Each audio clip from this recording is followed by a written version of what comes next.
मान लीजिए एक हवलदार है जो एमएससीपी नायब सूबेदार ले रहा है, अगर वो ऑन ग्राउंड नायब सूबेदार लगाता है, स्टार लगाता है, तो उसको मिलता है बाबा जी का ठुल्लू। क्योंकि आपने 25,13,000 पेंशनर्स का आंकड़ा दिया है कि इतने पेंशनर्स को फायदा मिलने वाला है ओआरओपी का, तो 25,13,000 के 13,000 पेंशनर्स को फायदा कैसे मिलेगा, उसका जिम्मेवारी आपका है। बात ये 2016 के पहले वाले सूबेदार की बात कर रहा हूं मैं, और 2016 के बाद जो सूबेदार पेंशन आए हैं उनका पेंशन इससे कम है। नायक 1,36,141 रुपए, नायब सूबेदार 1,29,263 रुपए और सूबेदार मेजर 2,08,733 रुपए। इससे ज्यादा होना चाहिए।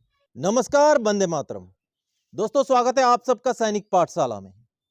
आज के इस वीडियो में ओआरओपी से रिलेटेड, ओआरओपी से जुड़े हुए कुछ ऐसी बातें मैं बताने जा रहा हूं दोस्तों, जिससे आप सब भी ये बात सोचने पर मजबूर हो जाएंगे कि आखिर क्यों जेसीओज ओआर का ओआरओपी में उतना फायदा नहीं हुआ। आप सबको पता होगा दोस्तों कि जो टेबल जारी हुआ था उसमें तो कुछ रैंक्स गायब ही हैं, और जो रैंक्स हैं भी उनमें भी बहुत ज्यादा बढ़ोतरी नहीं है। एक अगर सूबेदार मेजर और नायक को छोड़ दें तो बाकी रैंक्स में बहुत ज्यादा बढ़ोतरी नहीं है। तो ऐसा क्यों हुआ है, इसके बारे में बात करेंगे। और साथ ही साथ जो रैंक वाइज जो टेबल जारी हुआ है, उस टेबल में आपके रैंक के हिसाब से आपको टोटल एरियर दिसंबर 2022 तक का कितना मिल सकता है, एक लमसम अमाउंट में बताऊंगा। उससे ऊपर ही मिलेगा, कम नहीं मिलेगा। तो इससे पहले कि इस एनालिसिस, इस आंकड़े के ऊपर आगे बढ़े, मेरा आप सबसे आग्रह दोस्तों, सैनिक पाठशाला चैनल के साथ जुड़े रहने के लिए, इसका हिस्सा बने रहने के लिए चैनल को सब्सक्राइब जरूर करें, और साथ ही बगल में जो बेल आइकन है उसको भी प्रेस करें, ताकि जो भी वीडियोस इस चैनल में अपलोड हो उसका नोटिफिकेशन आपको तुरंत ही मिलता रहे। तो दोस्तों, क्यों ऑनरेरी नायब सूबेदार, सूबेदार, ऑनरेरी लेफ्टिनेंट, ऑनरेरी कैप्टन, ये सारे रैंक्स जो पीआईवी का जो टेबल जारी हुआ था उससे नदारद हैं, क्यों वो रैंक्स वहां नहीं है? आप सबको पता होगा दोस्तों, जब 7th पे कमीशन निकला था उससे पहले हमारा एक ग्रेड पे हुआ करता था। आप सबको पता है ग्रेड पे हुआ करता था। अगर सिपाही है 1800, नायक हो गया तो 2400, हवलदार हो गया 2800, नायब सूबेदार 4200, ऐसे करके वो ग्रेड पे हुआ करता था। तो उस ग्रेड पे में जैसे कोई प्रमोट होता था तो उसको ग्रेड पे मिलता था, उसको इंक्रीमेंट तो मिलता ही था, साथ ही साथ ग्रेड पे भी मिलता था, जिससे उसकी पेंशन में या पेमेंट में बढ़ोतरी होती थी। अब 2017 में जो पे कमीशन आया उसने ग्रेड पे तो एबोलिश कर दिया, हटा दिया, और साथ ही साथ जो हमारे ओआरस के जो रैंक हैं, जेसीओज ओआर मिला करके, उन रैंक्स में जो डिफरेंस है बहुत कम कर दिया। जैसे कि अगर एक हवलदार नायब सूबेदार बनता है तो उसको सिर्फ एक इंक्रीमेंट मिलता है, उसके अलावा कुछ नहीं मिलता। और उसमें भी अगर उसने एमएससीपी ऑलरेडी लेके रखा हुआ है, मान लीजिए एक हवलदार है जो एमएससीपी नायब सूबेदार ले रहा है, अगर वो ऑन ग्राउंड नायब सूबेदार लगाता है, स्टार लगाता है, तो उसको मिलता है बाबा जी का ठुल्लू। मैं क्यों बोल रहा हूं बाबा जी का ठुल्लू? क्योंकि एमएससीपी नायब सूबेदार जो होता है, जो हवलदार रैंक का बंदा होता है, वो एमएससीपी नायब सूबेदार ले रहा होता है पेमेंट में तो, लेकिन जिस दिन वो नायब सूबेदार ऑन ग्राउंड लगाता है, जिस दिन उसको स्टार लग जाता है, उस दिन उसका क्लास पे कट जाता है, उस दिन उसका जो गुड सर्विस पे होता है वो कट जाता है, और क्लास पे के ऊपर दोस्तों उसको डीएवी मिल रहा होता है, वो भी कट जाता है। तो लगभग लगभग 12 से 1500 रुपए का महीने का उसको घाटा लग जाता है। मिलता क्या है? जय हिंद साहब, उसके अलावा उसको कुछ नहीं मिलता है। तो रैंक्स जब चेंज होते हैं तो जो डिफरेंस, जो एक पेमेंट में बढ़ोतरी होनी चाहिए, वो तो है ही नहीं। एक नायक अगर हवलदार बन जाए तो एक इंक्रीमेंट मिलता है, उसके अलावा कुछ नहीं है। और एक इंक्रीमेंट तो वैसे ही हर साल मिल ही जाता है।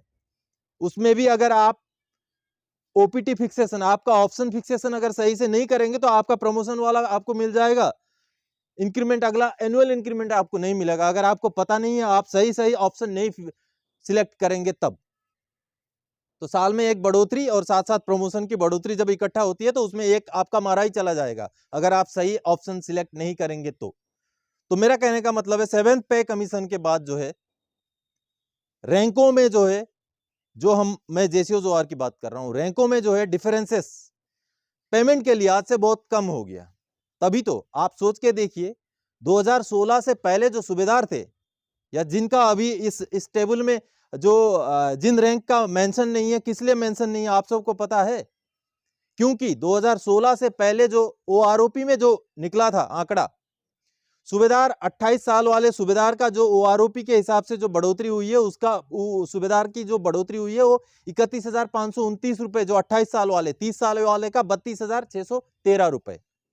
और 2016 के बाद, ये 2016 के पहले वाले सूबेदार की बात कर रहा हूं मैं, और 2016 के बाद जो सूबेदार पेंशन आए हैं उनका पेंशन इससे कम है। तो इसका मतलब 2016 के बाद जो सर्विस कर रहे थे जो सूबेदार, वो घाटे में थे। किस लिए थे? 7th पे कमीशन की वजह से थे, क्योंकि 7th पे कमीशन को फिक्सेशन का ही सिस्टम ऐसा कर दिया गया, ग्रेड पे को भी मर्ज कर दिया गया, बहुत सारी चीजें ऐसी हो गई।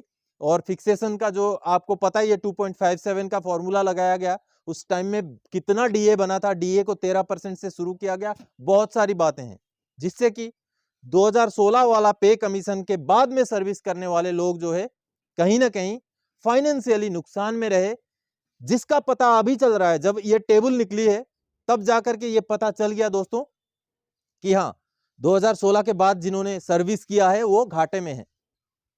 जैसे कि एग्जांपल्स मैंने दे दिया आपको, ग्रेड पे एबोलिश हो गया, और आज जब प्रमोट होता है एक हवलदार, जब नायब सूबेदार बनता है तो उसको वही मिलता है, जय हिंद साहब, उसके अलावा कुछ नहीं मिलता है। मेस में खाना मिलता है, जैसे उस मेस में शिफ्ट हो जाएंगे मेस का बिल भी बढ़ जाएगा, वो तो अलग बात है, चलिए वो सब, उन सब पे नहीं जाते। फाइनेंशियली जहां तक फायदे की बात है, वो फायदा जो है 0 बटा सन्नाटा है एक हवलदार से नायब सूबेदार बनने में। क्योंकि हवलदार जब नायब सूबेदार बनता है तो उसकी सर्विस लगभग उतनी हो चुकी होती है कि उसका जो बेसिक पेंशन में बहुत ज्यादा उछाल नहीं होता है, ज्यादा से ज्यादा एक इंक्रीमेंट होता है, और अगर एमएसपी ले रहा होता है तो वो भी नहीं होता है। तो कहीं ना कहीं 7th पे कमीशन ही इसका जिम्मेवार है कि आज ओआरओपी में कुछ रैंक्स जो है नदारद हैं। तो अगर ऐसा है तो गवर्नमेंट को भी कुछ ऐसा फॉर्मूला, ओआरओपी का जो है पैसा रिलीज करने से पहले, फाइनली जो है ओआरओपी का रिवीजन लागू करने से पहले कुछ ना कुछ ऐसा फॉर्मूला बनाना पड़ेगा, जिससे कि जो जेसीओआर को जो नुकसान हो रहा है उस नुकसान को जो है भरपाई किया जा सके।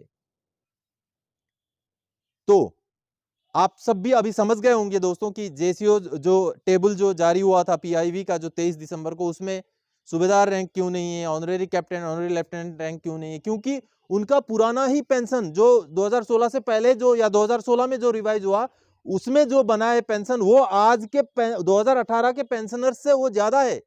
तो एग्रीगेट शायद निकल ही नहीं पा रहा है। तो कैसे करके उसको निकालना, ये सरकार की जिम्मेवारी है, पीसीडीए की जिम्मेवारी है, सबको फायदा देना चाहिए। क्योंकि आपने 25,13,000 पेंशनर्स का आंकड़ा दिया है कि इतने पेंशनर्स को फायदा मिलने वाला है ओआरओपी का, तो 25,13,000 के 13,000 पेंशनर्स को फायदा कैसे मिलेगा, उसका जिम्मेवारी आपका है। बहुत सारे ऐसे सिस्टम्स हैं, किया जा सकता है, ऐसा नहीं है, तो इसके ऊपर काम किया जाना चाहिए, ये मेरी अपील है। और साथ ही साथ दोस्तों अभी मैं बता दूं, जैसे कि इस वीडियो की शुरुआती पल में मैंने बताया था कि आपको मैं बताऊंगा कि जितने रैंकों का टेबल में इंक्लूजन किया गया था, उसमें से आपका लमसम जो एरियर है ओआरओपी 2 का जुलाई 2019 से लेकर के दिसंबर 2022 तक कितना बनेगा, उसका मैं बता देता हूं आंकड़ा दोस्तों। मैंने जुलाई 2022 से लेकर के दिसंबर 2022 का भी उसमें जोड़ लिया है, और जो पीआईवी का टेबल में जो था उसको भी इंक्लूड करके बता रहा हूं। जो सिपाही है 1,03,784 रुपए, उससे ज्यादा होना चाहिए, कम नहीं। नायक 1,36,141 रुपए, हवलदार 84,208 रुपए, नायब सूबेदार 1,29,263 रुपए, और सूबेदार मेजर 2,08,733 रुपए। इससे ज्यादा होना चाहिए, कम नहीं। ये मैंने आंकड़ा पीआईबी का जो एरियर है उसको, और साथ ही साथ जुलाई से लेके दिसंबर 2022 तक का आंकड़े को जोड़ करके मैंने बता दिया दोस्तों। तो दोस्तों आज के इस वीडियो में जो ग्रेड पे एबोलिश हो गया, या वो जो सारी चीजें थी कि रैंक्स क्यों किस लिए मिसिंग है, उन सारी चीजों को मेरी तरफ से एक एनालिसिस करके आप सबके सामने रखने के लिए आया था। आगे और कोई जानकारीदायक आपसे सरोकार रखने वाला विषय लेके मैं फिर से हाजिर हो जाऊंगा। तब तक के लिए जय हिंद दोस्तों।